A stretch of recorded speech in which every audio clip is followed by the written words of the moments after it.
فضائل حسنین کریمین رضی اللہ عنہما کے حوالے سے گفتگو ہو رہی ہے۔ معزز مہمان ہمارے ساتھ موجود ہیں قاری شفیق الرحمان علوی صاحب اور پروفیسر عبدالستار حامد صاحب۔ پروفیسر صاحب، میں آپ کی جانب دوبارہ آؤں گا۔ گفتگو ہو رہی تھی کہ نبی مکرم صلی اللہ علیہ وسلم نے فرمایا تھا کہ حسین مجھ سے ہے اور میں حسین سے ہوں۔ آغاز کیجیے گا پلیز۔ دیکھیے نظامی صاحب، یہ جو دو جملوں پر مشتمل رسول اکرم صلی اللہ علیہ وسلم کی ایک معروف حدیث ہے کہ حسین مجھ سے ہے اور میں حسین سے ہوں، اس کا جو پہلا جملہ ہے اس کے سمجھنے میں تو کوئی دشواری نہیں ہے کہ حسین مجھ سے ہے کہ حسین رضی اللہ عنہ نواسے ہیں، رسول اکرم صلی اللہ علیہ وسلم ان کے نانا محترم ہیں۔ لیکن یہ جو دوسرا جملہ ہے کہ وَأَنَا مِنَ الْحُسَيْن، اور میں حسین سے ہوں، اصل مسئلہ یہ ہے یا اصل معاملہ یہ ہے کہ عرب میں یہ ایک طریقہ رائج ہے اور اب بھی ہے کہ جب کسی کے ساتھ بہت زیادہ دلی، روحانی اور قلبی تعلق کا اظہار مقصود ہو تو اس وقت یہ جملہ بولا جاتا ہے کہ میں اس میں سے ہوں، یعنی میں ان کے خاندان کا فرد ہوں اور وہ میرے خاندان کا فرد ہے، وہ مجھ سے ہے۔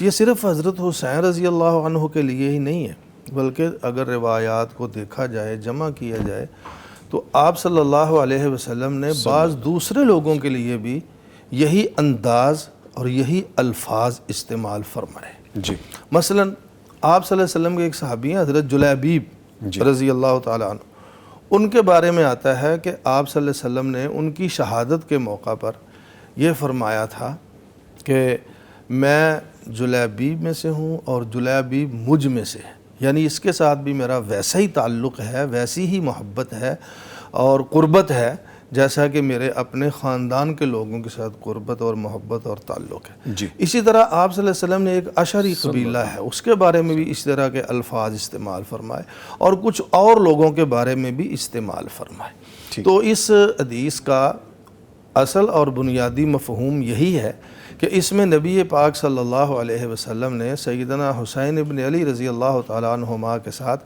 اپنے قلبی، روحانی، دلی محبت، الفت اور قربت کا اظہار فرمایا ہے کہ جیسے ہم اردو میں کہتے ہیں کہ دو قالب یک جان۔ یک جان، جی۔ اسی طرح یہ عربی میں ایک طریقہ ہے کہ کسی کے ساتھ بہت زیادہ قربت کے اظہار کے لیے یہ انداز اختیار کیا جاتا ہے، اور نبی کریم صلی اللہ علیہ وآلہ وسلم نے بھی یہی الفاظ اور انداز سیدنا حسین ابن علی رضی اللہ عنہ کے ساتھ اپنی قربت کو ظاہر کرنے کے لیے، اپنی محبت کو ظاہر کرنے کے لیے اور دلی تعلق کو واضح کرنے کے لیے یہ الفاظ استعمال فرمائے کہ الحسین منی وانا من الحسین۔ بیوٹیفل۔ سر آپ کی جانب آؤں گا۔ فرمائے گا کہ یہ جو کہا جاتا ہے کہ سیدنا حسن رضی اللہ عنہ کی نبی مکرم صلی اللہ علیہ وسلم سے شکل و صورت میں بہت زیادہ ریزیمبلنس تھی، مشابہت بہت زیادہ تھی، اس کے متعلق بھی بیان کیجئے۔ جی، اس کے متعلق بالکل کافی روایات آتی ہیں، بہت سارے صحابہ رضوان اللہ علیہم اجمعین وہ اس حقیقت کو بیان کرتے ہیں۔ مثال کے طور پہ صحیح بخاری کی روایت ہے، عقبہ بن حارث رضی اللہ عنہ بیان فرماتے ہیں کہ ایک مرتبہ سیدنا ابوبکر صدیق رضی اللہ عنہ نے عصر کی نماز پڑھی اور نماز سے فارغ ہو کے باہر نکلے۔ حضرت علی رضی اللہ عنہ بھی آپ کے ساتھ چل رہے تھے۔ تھوڑے سے آگے گئے تو ایک جگہ بچے کھیل رہے تھے جن میں حضرت حسن رضی اللہ عنہ بھی کھیل رہے تھے بچوں کے ساتھ شامل۔ تو حضرت ابوبکر صدیق نے آگے وہ بڑھے، جس طرح ایک بے ساختگی کے ساتھ، محبت کے ساتھ کوئی آگے بڑھتا ہے کسی بچے کو دیکھ کے، والہانہ والہانہ، تو آپ نے ان کو اپنے کندھوں پہ اٹھا لیا اور کہا بے ابی شبیہم بن نبی لیس شبیہم بے علی، میرے باپ ان پر قربان جائیں، اس پیارے اور لاڈلے بچے پر جو اللہ کے نبی کے مشابہ ہیں، علی کے مشابہ نہیں ہیں۔ علی پہ نہیں گئے، اور حضرت علی ہنس رہے تھے، خوش ہو رہے تھے۔ تو اس سے بھی بخوبی یہ اندازہ ہوتا ہے کہ حضرت ابوبکر صدیق سے بڑھ کر نبی صلی اللہ علیہ وسلم کی دل میں تصویر اور کس کی تھی.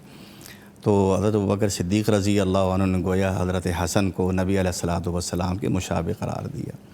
اور اسی طرح ایک اور صحابی ہیں حضرت ابو جحیفہ السوائی رضی اللہ عنہ، وہ کہتے ہیں کہ میں نے نبی صلی اللہ علیہ وسلم کا دیدار اور آپ کی زیارت مجھے نصیب ہوئی. اور پھر ساتھ ہی یہ اضافہ کیا، وضاحت کی کہ نبی علیہ الصلوۃ والسلام سے سب سے زیادہ مشابہ حضرت حسن ہی تھے. شباہت شکل و صورت میں حضرت حسن آپ کے بہت مشابہ تھے. اور اسی طرح اللہ آپ کا بھلا کرے، حضرت انس رضی اللہ عنہ کے حوالے سے بھی یہی روایت بخاری میں ہے کہ نبی علیہ الصلوۃ والسلام کے بہت زیادہ مشابہ جو ہیں وہ حضرت حسن رضی اللہ عنہ تھے. تو اس سے یہ اندازہ ہوتا ہے کہ وہ شکل و شباہت صرف ظاہری جو صورت ہے وہ نہیں، بلکہ سیرت میں بھی یقیناً حضرت حسن رضی اللہ عنہ نبی علیہ الصلوۃ والسلام کے بالکل نقش قدم پہ چلنے والے تھے، اور آپ کی عادات و خصائل اپنے نانا کے اوپر بہت زیادہ گئی تھی.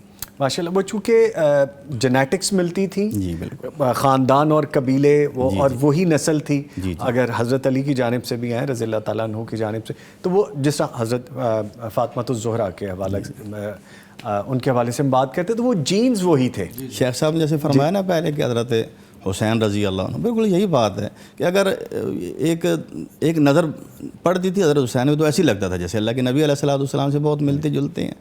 تو اسی طرح حضرت حسن جو ہیں ان کی شباہت بہت زیادہ تھی.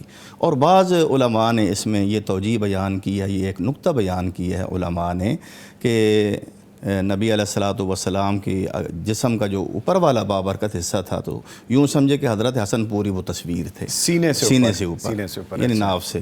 اور جو نچلا حصہ تھا دھڑ تھا، ٹانگیں، پاؤں وغیرہ، تو حضرت حسین رضی اللہ عنہ بالکل آپ کا وہ سارا جسم نبی علیہ السلام کی طرح. یوں سمجھے کہ یہ دونوں ہستیاں نبی علیہ الصلوۃ والسلام کی پوری شخصیت کی آئینہ تھیں. یہ ہو سکتا ہے. ماشاءاللہ، خوبصورت. اچھا، کیا وہ شخصیت ہوگی کہ نبی مکرم صلی اللہ علیہ وسلم کی شباہت ہو، پھر ان کا خون ہو، پھر ان پہ ہی جو تعلیمات ہیں ان پہ عمل کرنے والے ہوں، آگے لے کے چلنے والے ہوں ماشاءاللہ. اور آج ہم وہی ڈسکس کر رہے ہیں ماشاءاللہ. خوبصورت بات ہے. سر آپ کی جانب آؤں گا، فرمائیے گا کہ نبی مکرم صلی اللہ علیہ وسلم حسنین کریمین رضی اللہ عنہما کو دوران خطبہ اٹھا لیا کرتے تھے. تو آپ کو ان سے کس قدر پیار تھا؟ ظاہری بات ہے نانا ہے، پیار تو بہت ہوگا. دیکھیے کون شخص ہے جس کو اپنی اولاد سے محبت نہیں ہوتی، اور خصوصاً رسول اکرم صلی اللہ علیہ وسلم جو دوسروں کے بچوں کے ساتھ بھی شفقت کرنے والے تھے، محبت کرنے والے تھے. کسی غیر کا بچہ آپ دیکھتے اس کے گال کو تھپ تھپاتے، اس کے سر پہ شفقت کا ہاتھ پھیرتے، اس کو اٹھا کے اپنی سواری پر بٹھا لیتے.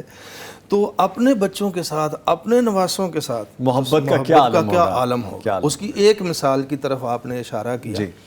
حدیث میں آتا ہے کہ آپ صلی اللہ علیہ وسلم ایک مرتبہ مسجد نبوی میں منبر رسول پر خطبہ جمعہ ارشاد فرما رہے تھے. خطبے کے دوران دونوں صاحبزادگان حضرات حسنین کریمین رضی اللہ تعالیٰ عنہما مسجد کے دروازے سے اندر داخل ہوئے، اور ابھی چھوٹی عمر کے تھے.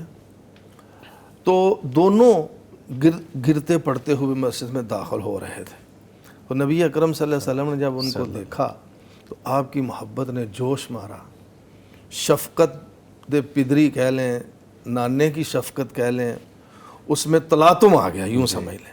اللہ کے رسول صلی اللہ علیہ وآلہ وسلم نے خطبہ ترک کیا، منبر سے نیچے تشریف لائے، اور سیدھے نمازیوں سے گزرتے ہوئے حسنین کریمین رضی اللہ تعالیٰ عنہما کو اٹھایا، ایک کو دائیں طرف ایک کو بائیں طرف، اور دونوں کو اٹھا کے لا کے پھر منبر پہ تشریف لائے.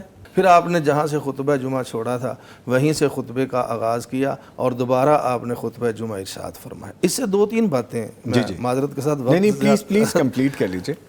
دو تین باتیں واضح ہوتی. ایک تو یہ کہ خطیب جو ہے خطبہ جمعہ دینے والا، اگر وہ کسی وجہ سے خطبے میں توقف کرتا ہے، وقفہ کرتا ہے، انقطاع کرتا ہے، خطبے کے تسلسل کو توڑ دیتا ہے، رکتا ہے تھوڑی دیر کے لیے، تو شرعی طور پر یہ جائز ہے.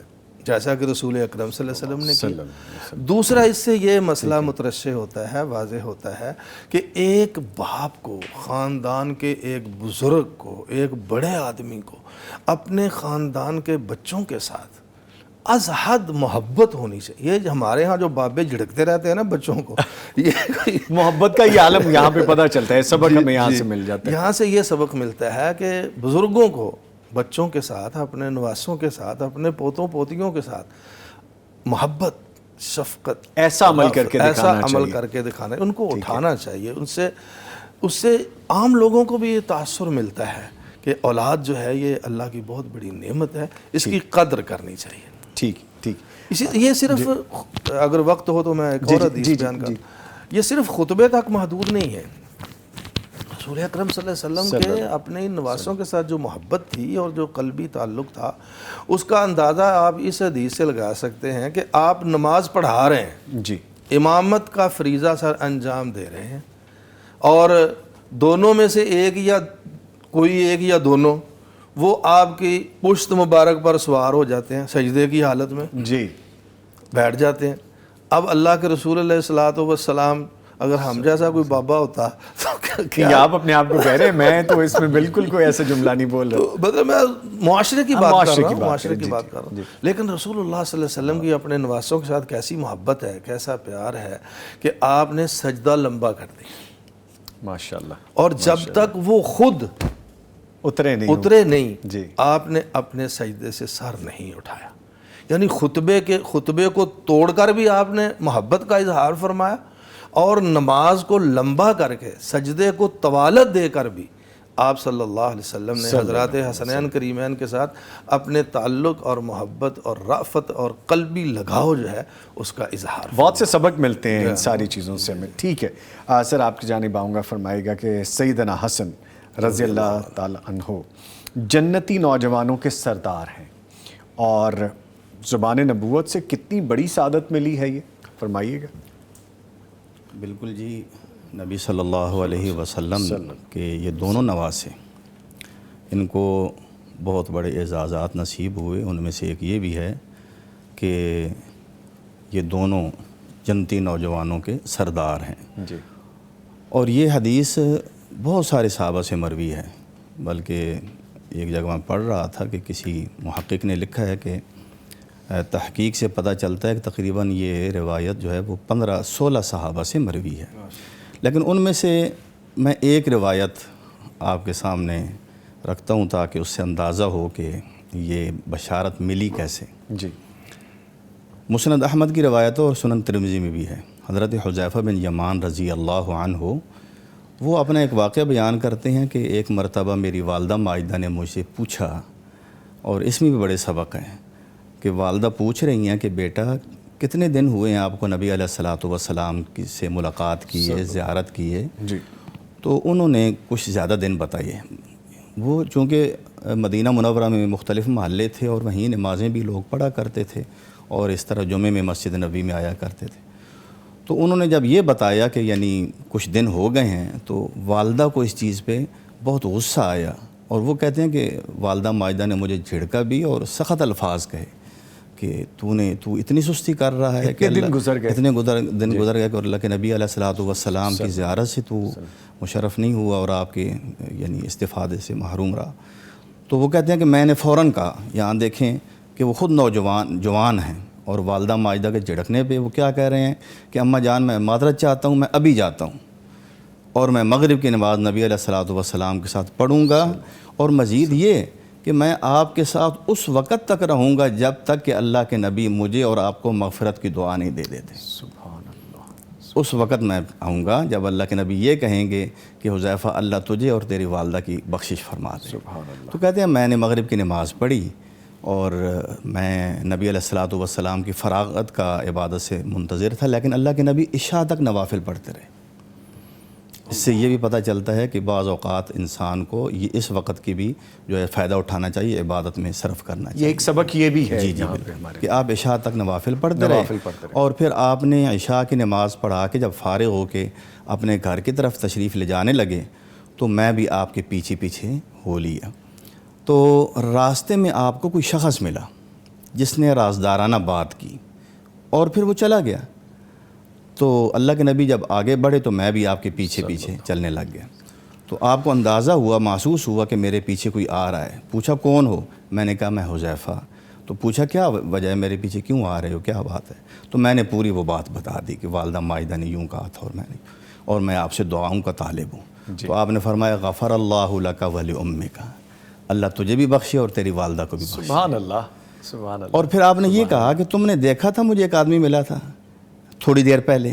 میں نے کہا ہاں بالکل دیکھا تھا۔ فرمایا وہ اللہ کا وہ فرشتہ تھا جو آج پہلی مرتبہ زمین پہ اترا ہے جب سے اللہ نے اس کو پیدا کیا اللہ اکبر۔ اور اس نے اترنے کی وجہ اس کی یہ تھی کہ اس نے اللہ سے اجازت مانگی تھی کہ یا اللہ مجھے نبی علیہ الصلاۃ والسلام کو سلام کہنے کی اجازت دیں اور میں اللہ کے نبی علیہ السلام کو زمین پہ جا کے سلام کر کے آؤں۔ اللہ اکبر۔ تو اللہ نے اجازت بھی دی اور ساتھ کہا کہ جب میرے محبوب کے پاس جا رہے ہو تو پھر ان کو 2 خوشخبریاں بھی میری طرف سے دے آؤ۔ تو وہ خوشخبریاں یہ تھیں کہ وہ مجھے یہ خوشخبری دینے آئے تھے کہ ان یبشرا، کہ تم خوشخبری یہ دے دو کہ ان حسنا و حسینا سیدا شباب اہل الجنہ و ان فاطمہ سیدۃ نساء العالمین فی الجنہ، کہ حسن اور حسین وہ جنتی نوجوانوں کے سردار ہیں اور ان کی والدہ مائدہ سیدہ فاطمہ وہ جنتی خواتین کی سردار ہیں۔ تو اس حدیث سے یعنی گویا وہ پورا پتہ چلتا ہے کہ یہ بشارت کیسے آئی، اسپیشل طریقے سے یہ بشارت آئی کہ حضرت حسن اور حسین، اور آپ نے پھر بے شمار موقعوں پہ یہ بات ارشاد فرمائی۔ اور اس سے انبیاء علیہم الصلاۃ والسلام کی جو ذوات اقدس ہیں ان کی شخصیات وہ خارج ہیں، ظاہر ہے کہ انبیاء تو سب سے بڑھ کر ہیں۔ اور اسی طرح یہ بشارت جنتی بوڑھوں کے لیے، ادھیڑ عمر والوں کے لیے، اس میں وہ یہ شرف اور منقبت اور یہ عظیم عظمت جو ہے وہ حضرت ابوبکر صدیق اور عمر فاروق رضی اللہ عنہما کو حاصل ہے کہ سیدہ کہول اہل الجنہ، وہ جنتی بزرگوں کے سردار ہیں۔ تو بہرحال یہ اس میں کوئی شک نہیں کہ حضرت حسن اور حضرت حسین ان کے لیے بہت بڑا اعزاز ہے، اللہ تعالیٰ کی کروڑوں رحمتیں ان کی۔ ماشاءاللہ۔ آپ گفتگو کر رہے تھے نا تو میں کچھ لمحوں کے لیے یہاں پہ نہیں تھا جب آپ نے کہا نا کہ فرشتے نے چاہا کہ میں اللہ رب العزت سے گزارش کی کہ میں جانا چاہتا ہوں اور سلام پیش کرنا چاہتا ہوں، ملاقات کا شرف حاصل کر، یہ وہ ایک لیول اور ہو جاتی ہے، گفتگو کہیں اور نکل جاتی ہے۔ تو آپ دیکھیں، اور وہ پھر پیغام کیا لے کے آیا فرشتہ کہ جنت کے نوجوانوں کے سردار حسنین کریمین اور پھر خواتین کی سردار حضرت فاطمہ رضی اللہ عنہ۔ خوبصورت بات ہے جی، دل تو نہیں کرتا کہ یہاں پہ بات کو روکا جائے، لیکن چونکہ ایک ٹیکنیکل ریزن ہے، ٹیکنیکل ریزن یہ ہے کہ وقفے کا ٹائم ہو گیا ہے۔ چھوٹا سا ایک وقفہ لیتے ہیں، آپ نے کہیں نہیں جانا، گفتگو مزید آگے بڑھے گی، بہت انٹرسٹنگ اور سمجھنے والی ہے، ہم مزید سمجھنا چاہیں گے۔ ملتے ایک وقفے کے بعد۔